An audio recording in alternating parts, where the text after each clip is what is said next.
The unsurpassed, penetrating and perfect truth is seldom met with, even in 100,000 myriad kalpas.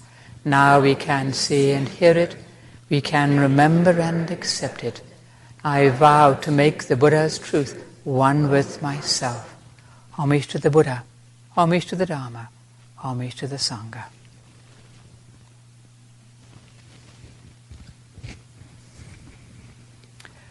So, we just had the festival for Bhaisajyaguru Tathagata. And there's a lot of teaching in this festival for us. You see this beautiful picture, all these beautiful pictures actually, they're all various representations of Bhaisajyaguru. There he is, with 7 Buddhas, and then the moon Buddha Bodhisattva and the sun Bodhisattva. And there's all these, and all the things in that one. And there's all these lovely things in the scriptures about deep rays of purple, gold, and blue, and adorned with Indra's glowing net, his perfect form arrayed in jewels. It's just beautiful. All this beautiful imagery. And then there's also stuff about sickness and suffering and despair, the sickness unto death and all that.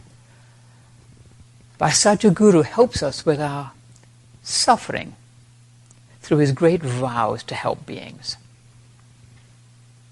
So how do we understand this? How does it help us with our life? What does it mean for us, actually?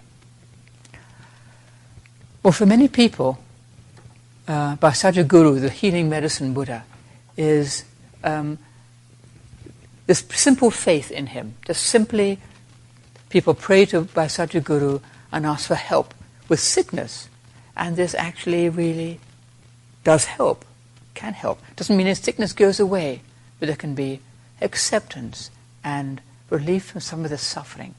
In the East, he's greatly revered, and many temples there's Amita Buddha on one side for when you die, and Bhaisajyaguru for when you're not dead yet, but you're sick, or your relatives are sick. So you've got all these blue things over here and red ones. Red for Bhaisajyaguru, yellow for Amitabha. And it's just a simple faith in Bhaisajyaguru to help. Well, here in the West, we tend to be a bit more skeptical about this kind of thing. We're more rational, and I don't know about that. But we might be missing something vital. There's a lot more going on than we think. There's a lot that we don't see. And we tend to dismiss things quite a bit. The purpose of our ceremonial. We do ceremonial a lot. And this festival we just did, it helps us try to transcend that little reasoning mind that wants explanations and answers and puts everything in a little box. So I want to know why this is this. Is it has to be improved? To transcend that and open up to something a lot bigger that we may not quite understand. We make vows. We chant scriptures, we offer incense. All of these things help us to open up to that which is greater than we are, that we don't completely understand. And this is a wonderful thing, because we tend to be so focused on what we can see and what we can do and everything right now, we tend to lose sight of that which transcends all this, but within which we dwell, whether we know it or not. It helps us to just open our heart to something much greater and softer and bigger than us. Bowing helps us do this. As we bow, we start to open up. Singing the scriptures, they're beautiful. Even when we don't sing them terribly well. Sometimes we sing them quite well, sometimes we make a mess of it. It doesn't matter because we're doing our best. It's an offering from the heart. It opens us up. For some people, our teacher, she loved music, and she felt it was a way of, for some people, it's a way of opening up, because it goes beyond the words and the thinking mind. It's something that appeals directly to the heart.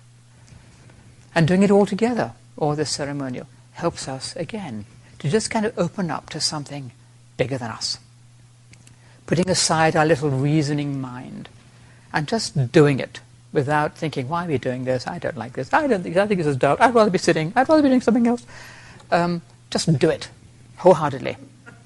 And we open up our minds and our hearts to that, as I say, which is more than we can fathom with this little brain that wants to know everything. It doesn't mean we have to believe that there is a being, a Bhaisajyaguru, who will come and take away our suffering. But we don't have to completely disbelieve. There's all kinds of things, as I said, that we don't see. Not to cut ourselves off saying, well, if I can't see it, it doesn't exist. There's all sorts of things we don't actually see, and we don't know quite how they work. We don't even know how meditation works. Reverend Master Jiyu, my master, said, the longer I live, the less disinclined I am to disbelieve. Hang on. The longer I live, the more I don't disbelieve. The more I'm willing to be open to just about anything. She'd seen a lot, she'd experienced a lot, and a lot of things she had not expected, because she didn't cut herself off. She didn't say, that can't possibly be the case. She thought, here we are. I don't know. All sorts of people would come her way. All sorts of things would happen. And she would just opened up and embraced it all. She didn't shut them out. So how do we relate to the Buddha of healing? How do we make use of this teaching, actually? Or this medicine, the medicine Buddha's medicine, is the Dharma, the medicine for all suffering. This is the point of the whole thing. The Buddha Dharma is what helps us with suffering. The Buddha said, I teach two things. I teach there's suffering and there's an end to suffering. That's the point of the whole thing. Anything that didn't relate to that, he wouldn't bother talking about. How did the world begin? Don't bother about it, you know. Where am I going to go after this life? Don't worry about it. Just do your practice. Deal with suffering. He was very direct. And also he said he was like a physician, like a doctor, who would prescribe medicine, slightly different kinds of medicine for different people. There were always people with different situations, and he'd give many of them something slightly different. Something different for the monks, something for lay women, something for courtesans, something for farmers, kings, merchants, all these different people, Brahmins. They would come to him and he would give them what he felt would help them. And usually it would, and every now and then it didn't. They just bounced right off and went away. He didn't worry. He just do the best you can. The medicine of the Dharma. We are offered the Dharma. We are here. We can hear and practice the Dharma. This is a wonderful thing. This is the medicine for our suffering of whatever sort it may be. And it's up to us to put it into practice, to take the medicine. Putting the bottle on the shelf doesn't do it. Just reading about the Dharma won't do it. We have to put it into practice. Faith, to start with. We need a certain amount of faith to open that bottle and drink the contents, trusting it won't kill us. A little bit of faith that the medicine of the Dharma will help us. We need to commit ourselves to it. Not just read the books about it or just think, well, it sounds nice, but actually put it into practice, to give our time to it, to have a regular meditation practice. Those of us who do this know that it helps. It's a wonderful thing to sit every day, even just for a few minutes. That itself is a wonderful medicine for our suffering, to learn to sit still in the midst of all conditions, to take a little time out from our life and just do that, whether we feel like it or not, especially when you don't feel like it. I can do it just for a few minutes, just drag ourselves to our little sitting spot. That's half the battle. And then it really helps us. But it takes faith to get ourselves to do that. Well, here I go once again saying the world seems pretty dark at present. I say this every time because it always seems pretty dark. It doesn't seem to be getting much better. However, now we have forest fires as well as everything else. And you can get kind of worried. You know, you hear this, well, you hear the helicopters, you see the smoke, and you breathe it, and you know there's fire all over the place. And if you live anywhere near forest fires, you can't help being just a little bit, okay, you know, and also very worried for the people whose homes are burning, the animals that die, the firefighters that are in danger. You can't just say, well, I haven't got a fire near me, I'm fine. You have to feel for all those people, the animals, the beings. Plus all the other stuff that's going on in the world. All the wars and violence and craziness and politics and global warming and all that stuff. Not to mention our own problems, our own sickness and losing the people we love and losing our job or whatever it might be. And our own fear and anger and dislike and hatred and greed and all that. And these are the real fires, the fires in our own mind. The Buddha did this, gave this sermon called the fire sermon. He says the world is burning. He didn't just mean forest fires. What he meant was it's burning with our own fires of greed, anger, and delusion. And the Dharma, that soothing water of the spirit, that the cooling Dharma, is often likened to something that cools us, cooling those fires of greed and hatred and anger and fear and all that. Well, how does the Dharma actually help? Well, as I said, we sit. Try to sit still and allow things to cool. Bhaisajyaguru is not going to come down from the sky and put out the forest fires and sort out our problems, but the Dharma that he offers us can help us put out those fires, cool the fires of our own minds. This is the medicine. It's not something that's way beyond us. It's not something we can't possibly do. It's right here in our life right now, something we can do. Bhaisajyaguru is not up in the sky somewhere. He's right here, really, because the medicine is offered to us right here. We can take it and help ourselves. And this is a wonderful thing. We can do it. We can do it. And we still need faith. Just a little faith that we can do this and that it will help. Those of us who have been training for a long time know it helps. And still, now and then we can get discouraged and think, well, everybody else seems to be making progress, but I don't seem to be doing very well. I feel like a terrible trainee. My training isn't going anywhere. I'm not deepening my meditation. I'm not very nice. I still have anger and desire and all that. We still have to just kind of practice bright-mindedness and practice faith, whether we're brand new to training or we've been doing it for many, many years. You can still have that kind of a doldrum of, oh God, this isn't working. It does work. We just have to keep on going. And we know that. We look back and say, yes, I'm not the person I was 10 years ago, 20 years ago, however long. You can look back and think, I used to be a miserable person. Now I'm not such a miserable person. I used to be horrible, but now I'm maybe a little bit of a nicer person. Maybe it's helping. It is helping. But we have to practice. It's not called practice for nothing. We keep on doing it and it takes a long time. We keep on practicing. Regular meditation practice. Learning to sit still in the midst of all that comes our way, all the conditions of our lives, our sufferings, our desires, anger, irritation, things aren't going well, or great loss, whatever it might be, just to try to sit still in the midst of all of this. The heat of anger and fear and desire and all the other things that come. Keeping to the precepts really, really helps to relinquish creating more suffering for ourselves and others, to regret the suffering we've created in the past and resolve to try not to do that anymore.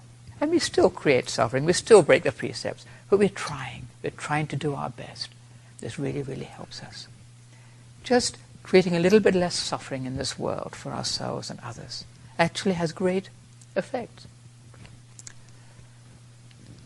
The other day somebody told me that there were studies. Some studies have shown, I hate this, studies have shown, but I like this one, that people's happiness or unhappiness depends very little on their outward circumstances. Interesting.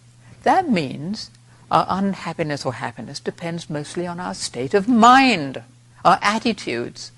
And we can do something about these. We may not be able to do a whole lot about whether our house burns down or whether we lose our job or all those other things or we get sick.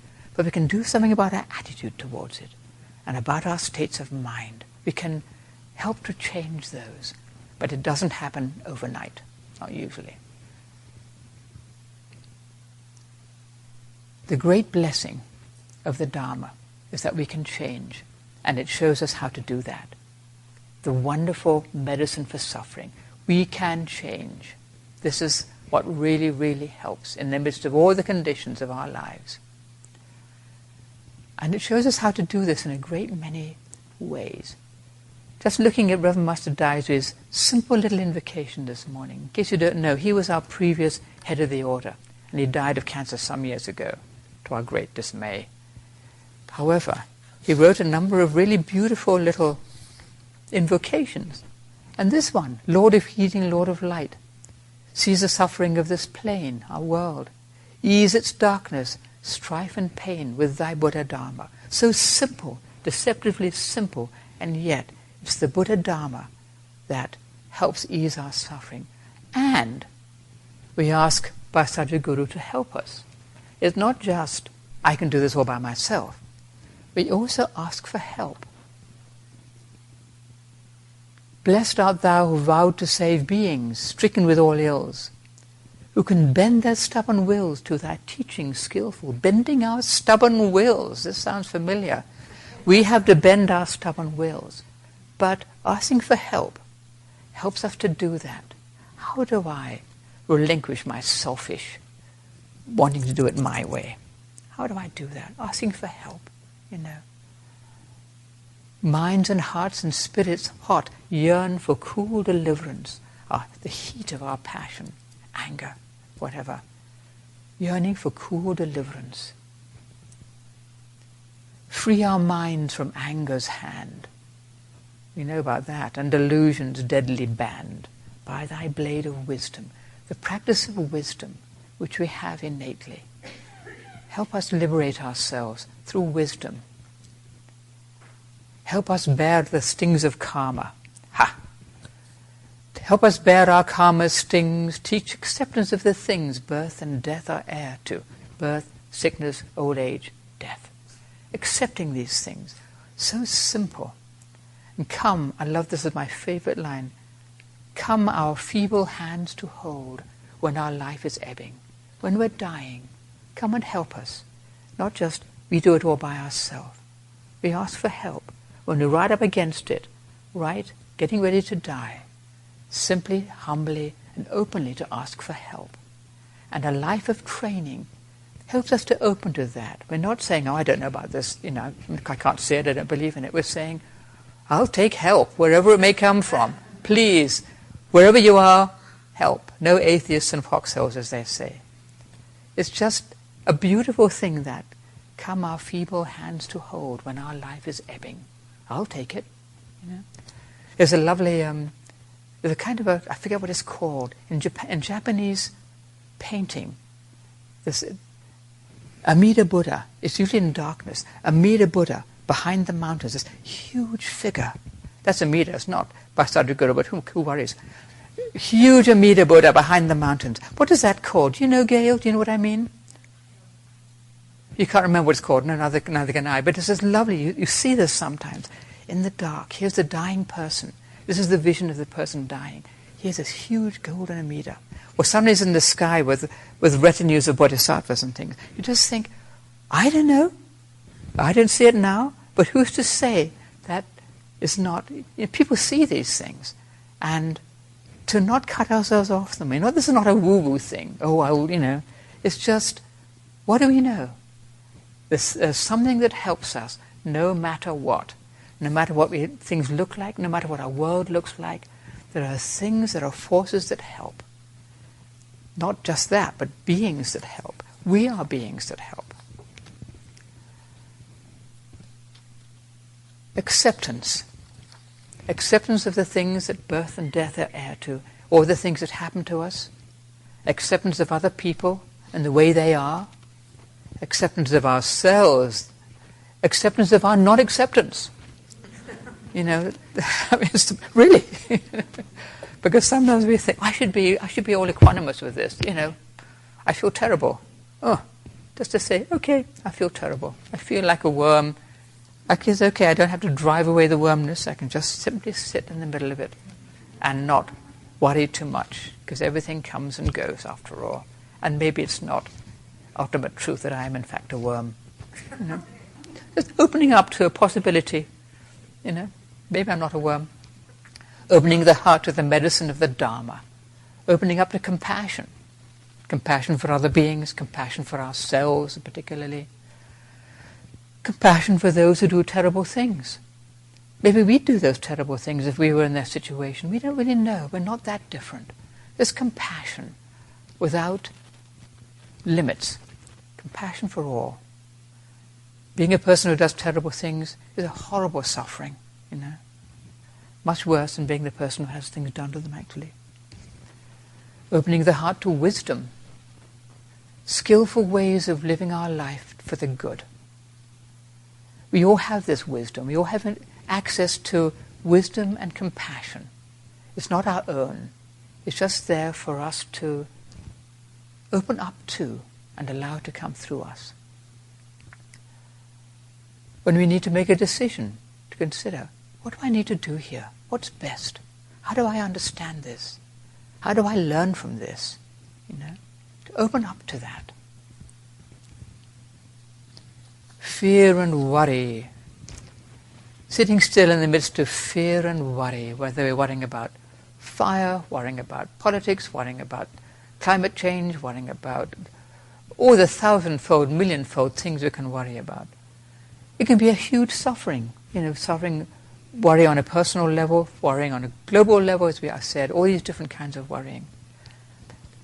And fear and worry are almost always about something that hasn't happened yet. Maybe it won't happen. And if it does, we'll just deal with it. Maybe it won't be so bad as we think. Maybe it'll be worse. But we'll deal with it. We don't have to live kind of rehearsing what's going to happen when the horrible thing happens. We'll probably do it quite differently anyway. You know?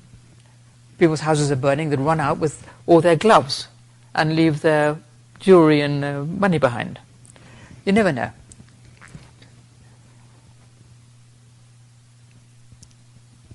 Doing our best to live in harmony with our true nature. I'm always going on like this. Living in harmony with our true nature. We are part of that Buddha nature. Doing our best to open up to that, live in harmony with it, and relinquish just living for me and myself, but living as part of all of us. We're all part of one body. Doing our best to live that way, to open up to that, open up to other beings, open up to our circumstances of our lives, opening up to that which is unseen, that which helps us. Opening up to wisdom and compassion, as I said. The world, with its constant noise, hurry and worry, everybody having to know what everybody else is doing all the time. When we disengage a little, maybe come to a retreat at Shasta Abbey, or have a regular meditation practice, or turn off our phone. We have a different perspective on things. You know, it makes quite a difference. We don't have to be constantly in that maelstrom all the time. We can disengage. Just stop. And that's the best thing. Just to stop and come back and be still. Right in the midst of things. Sometimes we have to be really active. Something is happening. We need to deal with it right now. But can we sit still right in the midst of that? Maybe we can. Just to practice stillness and faith. Or, please help me deal with this. Just stillness. Knowing there's something bigger than we are that helps us. It's not just up to us. Something much greater than we are. Maybe there'll always be wars and strife and fires and danger, and there's always going to be impermanence. You know, that's the only thing that's constant, is impermanence. Things change continually. There's nothing you can hold on to. And we can still sit still in the midst of that. We don't have to add another whole fire of fear and anger and worry. To just do our best to sit still. And then when we don't, not to worry, just do our best to sit still. When we're all aflame and all over the place, just come back. Oh, how do I sit still with this? How do I do my best? Not judging ourselves for not doing it perfectly. In the midst of all conditions, is practicing faith, just doing our best to sit still and trust there's something bigger than us that can help us.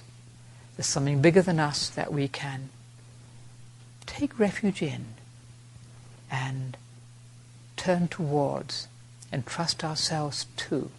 We don't do it all by ourselves. Sometimes in the midst of tragedy, quite naturally, there's a stillness, something that sees beyond this immediate situation and knows that actually it's all right. It's not a problem. Everything is okay. Even when somebody dies, that we dearly love, it's all right. That which we don't see, but which is right here, helps us. Bhaisajyaguru is not just off in his pure land, he's right here, helping us, right here and now, with his medicine of the Dharma constantly offered to us.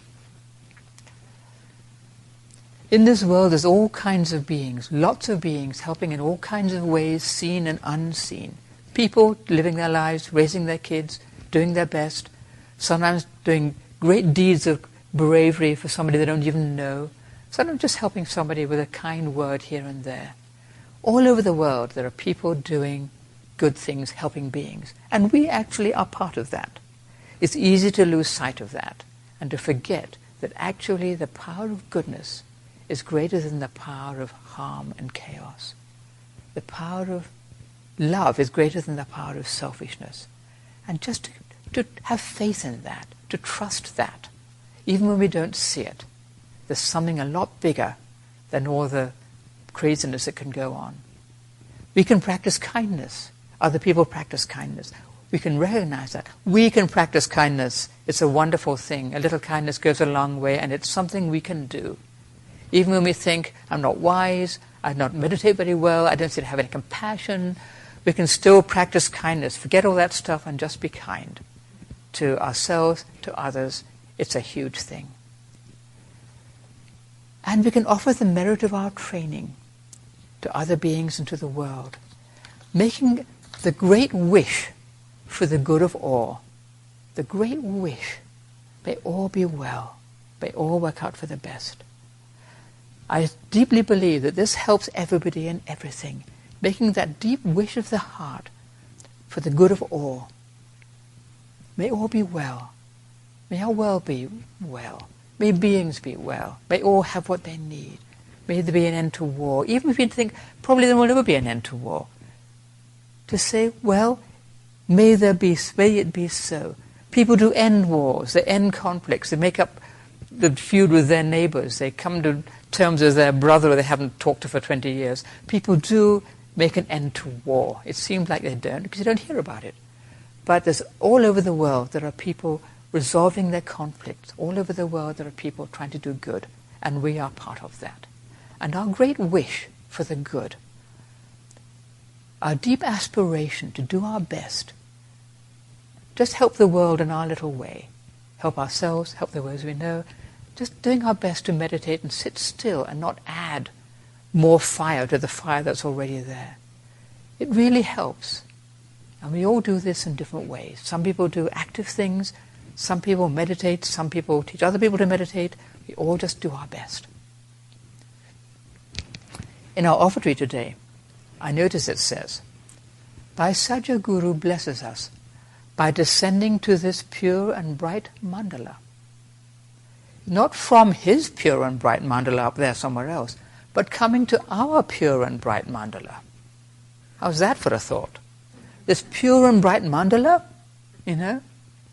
yes, it's not just a dark world of suffering and pain and despair. It's also a pure and bright mandala, whether we see it or not. Doesn't mean we have to pretend we're happy all the time and you never have moments of darkness, despair and misery and all that. But to remember that within that, it all takes place within the pure and bright mandala, whether we see it or not. There's a lot more than we see going on. To trust that and keep a bright heart as best we can. Do our best in faith. We don't see the whole picture, and that's okay, just as well. to be open to the help that is continually offered to us, and to be open and pass it on to others. And that's Bhaisajyaguru's teaching for us today. Thank you.